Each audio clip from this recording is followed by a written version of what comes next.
Welcome back. We are joined by ABC News This Week anchor Christiane Amanpour, and we have questions from our viewers. Yes. We put the opportunity out there for you, and so let's get right to it. So many people are just saying you are a fabulous journalist, and we have Kara Clevenger. She says, where did you get your degree? I got my degree at the University of Rhode Island. I came from Iran. I grew up there. There was a revolution in 1979, and my whole life changed, and I knew that I needed to come to the United States in order to make it in this world.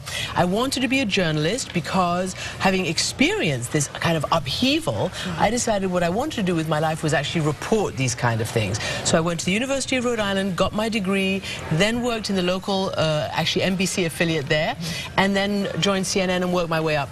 And the rest is history. Now you're ABC. Yeah. And what she didn't say, she graduated magna cum laude.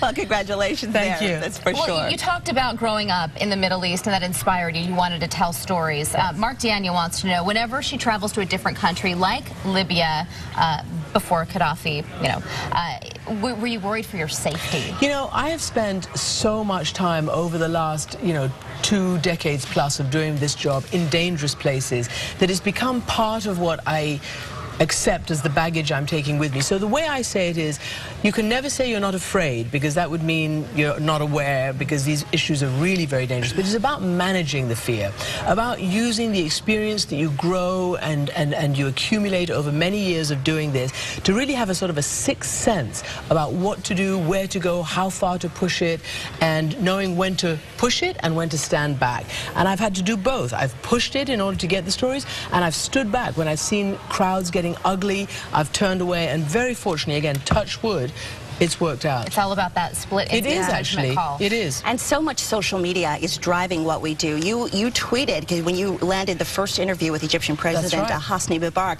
you tweeted about that. How do you think social media is playing in all of this? Social media has had an enormous effect, obviously, on all of our lives, but in these parts of the world where they have had no political space to organize, where they weren't able to go to democratic elections or have, build parties or demonstrations, they took to the social media as an organizing principle. It's not like Facebook or Twitter caused the revolution. They enabled the revolutionaries to organize, call demonstrations, and basically stay out in the streets in Tahrir Square.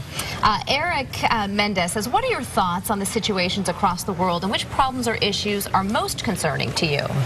Well, most of my career has been about war, about U.S. interventions overseas. I started in the first Gulf War, which is when Saddam Hussein invaded Kuwait that very first time, and the U.S. went to war to protect an ally and to kick Saddam Hussein out. Then I went to all sorts of civil wars in Europe and Africa, Middle East and elsewhere. So I think these religious and ethnic wars, I'm very keen on reporting, try to show how one can be a bridge, how one can bring sort of tolerance. Very interested in humanitarian disasters. Have witnessed many times when America has deployed itself in a humanitarian way and has really made a difference. And now that I'm in Washington and reporting the wars on Capitol Hill, a whole different type of war zone, the one thing I can say, because I know Americans are concerned about this, when you give aid, when you're generous, and when the government deploys foreign aid, it really does work. Every dollar is well spent, and only less than 1% of America's economy is spent on foreign aid. And Robin Drain wants to know, how has being a woman from an Islamic country with such a difficult past shaped your life and outstanding career? Well, I've been very lucky because I've lived in Iran. I've experienced a revolution. I have my mother who's English, my father who's Iranian. I have all sorts of different religions in my family, and all of that has shaped me and has given me the tools to cover the very divisive issues that I've been covering. So from my home life, I've realized that actually you can have all sorts of different religions and different ethnic backgrounds and different ideas, but you can also have tolerance, and that's, for me, has been very, very important.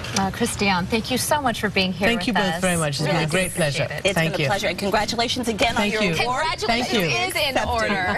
We appreciate you so much. Our next newscast is at 4 o'clock. Have a great afternoon.